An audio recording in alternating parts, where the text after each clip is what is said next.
تو اس وقت لوگوں نے یہی کہا کہ اس وقت ہمارے پاس گھر میں پڑا ہوا تھوڑا ہے، سرکار نے کہا وہی تیار کر دو، تو سرکار نے اس ان پر کپڑا دے دیتے تھے اور اس سے نیچے ہی مطلب تقسیم کرتے تھے، جو ہے وہ 4-5 بندوں کا کھانا جو ہے وہ کئی لوگوں میں، ہزاروں لوگوں میں مطلب تقسیم ہوتا تھا جی، تو وہ کبھی ختم بھی نہیں ہوتا تھا۔ تو اس کے بعد پھر دوسری سرکار کی جو مین کرامت ہے وہ روضہ پاک میں ہے، جہاں پر کہ آپ کے مرشد بابا دیدار علی شاہ سرکار دفن ہیں۔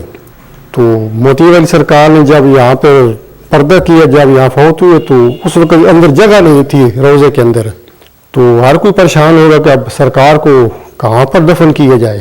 تو رات کے وقت ہی جگہ جو ہے وہ خود بخود پیچھے ہٹ گئی، تو صبح جب ملنگوں نے لوگوں نے دیکھا تو روضے کے اندر جو جگہ ہے وہ کھلی ہوئی تھی، تو اس وجہ سے سرکار کو مطلب اس روضے کے اندر ہی دفن کیا گیا۔ تو اس کے متعلق مختلف روایتیں ہیں۔ ایک روایت ہے کہ جب سرکار کا آخری ٹائم آیا تو سرکار کے پاس جو ملنگ تھے، ایک ملنگ کو سرکار بار بار بھیجتے تھے ان پر روضے پہ کہ جا کر دیکھو کہ جگہ بنی ہے یا نہیں۔ وہ 3-4 دفعہ گیا تو اس نے کہا سرکار ابھی جگہ نہیں ہے جی۔ تو آخری بار پھر وہ جب گیا تو واپس آیا تو اس نے بتایا کہ سرکار اب جگہ جو ہے وہ کھل گئی ہے، آپ کی مزار کی بن گئی ہے۔ تو وہاں پر ہی سرکار سجدے میں گرے اور اسی سجدے میں ہی سرکار کی روح جو ہے وہ پرواز کر گئی۔ تو اس کے یعنی شواہد اب بھی شاید بزرگوں میں کچھ لوگ موجود ہوں، لیکن کافی لوگوں نے یہ مطلب خود چیز جو ہے وہ بیان کی ہے۔ تو اس کے علاوہ سرکار کی ہزاروں کرامتیں ہیں۔ پھر یہ پیپل کا درخت بھی یہاں پر موجود ہے کہ سرکار وہاں پر بیٹھے تھے تو مچ سے ویسے ہی کوئی لکڑ جلی سرکار نے وہاں پر لگا دی۔ اب یہ نہیں پتہ کہ وہ کون سی لکڑ تھی، کیا تھی۔ تو وہاں پر پیپل کا درخت جو ہے وہ خود بخود اگنا جو ہے مطلب وہ شروع ہو گیا۔ وہ درخت آج بھی موجود ہے۔ تو جہاں تک سرکار موتی والی سرکار کا ذکر ہے تو سرکار نے سفر بہت کی ہے اپنی زندگی میں۔ سنتے میں جو جیسے بزرگ آپ کہتے ہیں جی کہ لاہوت لا مکان تک، لکھنؤ تک بھی سرکار نے سفر کیا۔ قلندر سرکار پہ بھی سرکار کا مچ موجود ہے، لاہوت لا مکان بھی سرکار کا آستانہ ہے۔ تو دور دراز تک سرکار نے سفر کیا۔ تو جہاں تک پاک دیدار سرکار کی وفات کی تاریخ کا ہے تو وہ آپ اندازہ کہہ سکتے ہیں کہ 1904 سے لے کر 1914 جو پہلی جنگ عظیم کا پیریڈ ہے، اس دوران میں کسی جگہ پہ مطلب ان کی جو وفات کا ہے اس کے بارے میں زیادہ کہا جاتا ہے۔ سرکار کا جو روضہ مبارک ہے یہ بھی تقریباً 1920 کے قریب، ایک انداز 1920-25 میں اس کو تعمیر کیے گئے۔ آپ کی اولاد میں بھی کافی مجذوب ہوئے جی، ہمارے دادا سید محمد حسین شاہ، بابا جیون شاہ جی، پھر ہمارے والد صاحب سید قاسم علی شاہ چاچا، سید سجاد حسین شاہ، وہ بھی فقیر لوگ، درویش لوگ تھے۔ آج کل سید مشتاق حسین شاہ میرے بڑے بھائی جو ہیں وہ اس وقت موجود حیات ہیں، تو وہ بھی اپنا فیض جو ہے لوگوں کے لیے دعائیں ہو رہی ہیں۔ لیکن سب یہ کرم جو ہے وہ مولا پنجتن پاک کا ہے اور اس کی ذات کا کرم ہے کہ لوگوں کو فیض مل رہا ہے۔ مستورات میں بھی کافی ہستیاں یہاں پر گزری ہیں، مائی زوارت سرکار گزری ہیں، مائی زیتون، مائی جنت، تو ان لوگوں نے بھی مستورات میں بڑا فیض تقسیم کیا ہے۔ میرے بھائی تھے سید حبیر حسین شاہ، تو عزاداری میں انہوں کا بھی بہت بڑا حصہ ہے، انہوں نے بھی اپنی بہت خدمت کی ہے جتنا ہو سکتا ہے۔ تو کافی دور دراز تک تو انہوں نے بھی مشن امام حسین علیہ السلام کو مطلب تقویت دی ہے۔ پہلا ان کا کلام بھی موجود ہے، زیادہ تر وہ لوخانی ہی ہے جی، وہ ہم نے اس کو کتاب کی شکل بھی دے دی ہے، وہ کتاب بھی موجود ہے جی۔ 100 کے لگ بھگ مرثی ہے، لوخانی کی قصیدے بھی ہیں، رباعیات بھی ہیں، تو اب وہ اب تک ماتمی جو ہیں وہ پڑھ رہے ہیں۔ مطلب مشہور ہوا تھا کربلا والوں کی دنیا میں عجب ہے داستان، دی جنہوں نے دین کو خون سے حیات جاویدان۔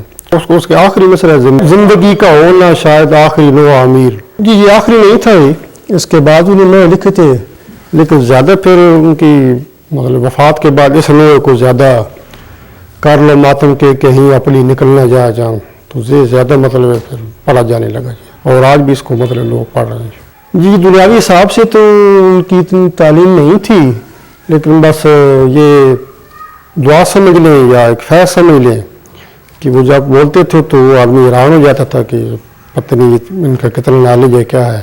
تو وہ چیزیں جو ہے ان کے کلام سے مطلب وہ ظاہر ہو رہی ہیں کہ جو ان فیض حاصل تھا یا ملک حاصل تھا۔ اور باب زمان شاہ موتی سرکار ہیں، وہ اباؤٹ 1940 کے قریب مطلب ان کا جو ہے وہ یوم وفات ہے۔